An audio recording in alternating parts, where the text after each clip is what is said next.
Yeah.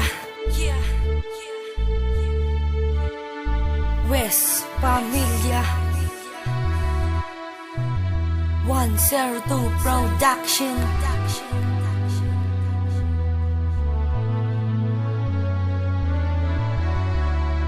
Playback Records. Ang ating kalikasan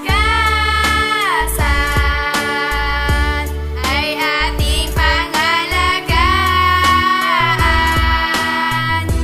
Huwag nating pababayaan, dahil ito ang kaligtasan.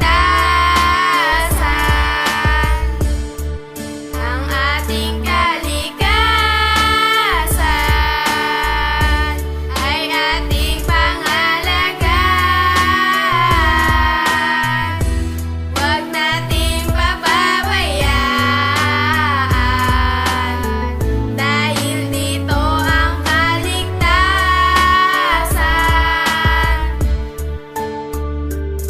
Hanggang saan, hanggang kailan, hanggang kailan, hanggang saan ang parating katanungan, paano ba malulunasan? Dahil ba sa pagkasira ng likas na yaman sa ating karagatan, pati na rin sa kagubatan?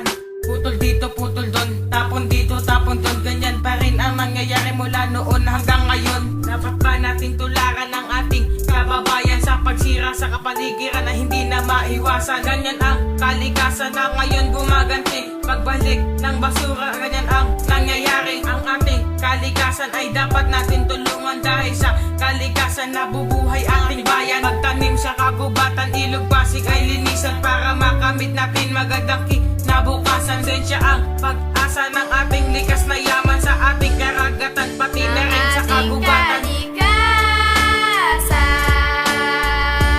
ay ating pangalagaan. Huwag nating pababayaan, dahil ito ang kaligtasan. Ang ating kalikasan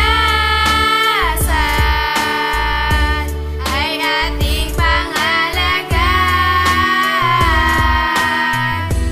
Huwag nating pababayaan, dahil dito ang kaligtasan.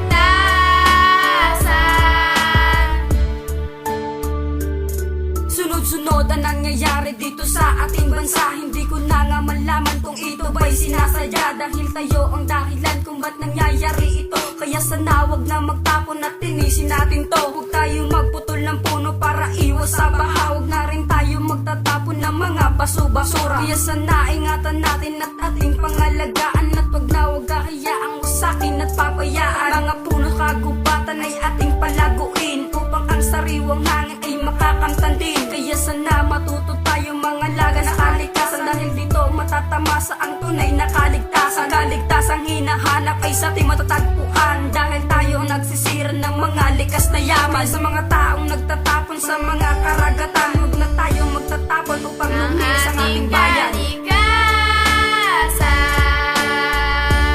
ay ating pangalagaan. Huwag nating pababayaan, dahil ito ang kaligtasan. Ang ating kalikasan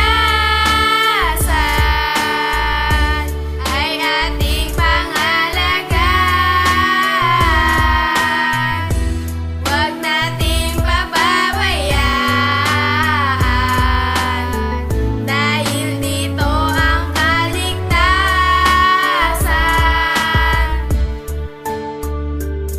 Ang ating kalikasan, dapat nating pangalagaan. Ang ating kapaligiran ay dapat nating linisan. Kung kaya't isipin mo ang nangyari sa ating Pinas. Dati ito ay kay ganda, ngayon bigla na lang nagwakas. Ang maganda nating puno, wag na natin tong putulin. Ang nakikita mong basura, dapat mo na ngang pulutin. Wag mo na itong itapon pa kung saan saan, dahil ito'y makakasira sa ating kapaligiran. Tayo ay magtulong-tulong tulong sa ating mga problema. Wag na tayo magpadalos, tayo ay magkaisa.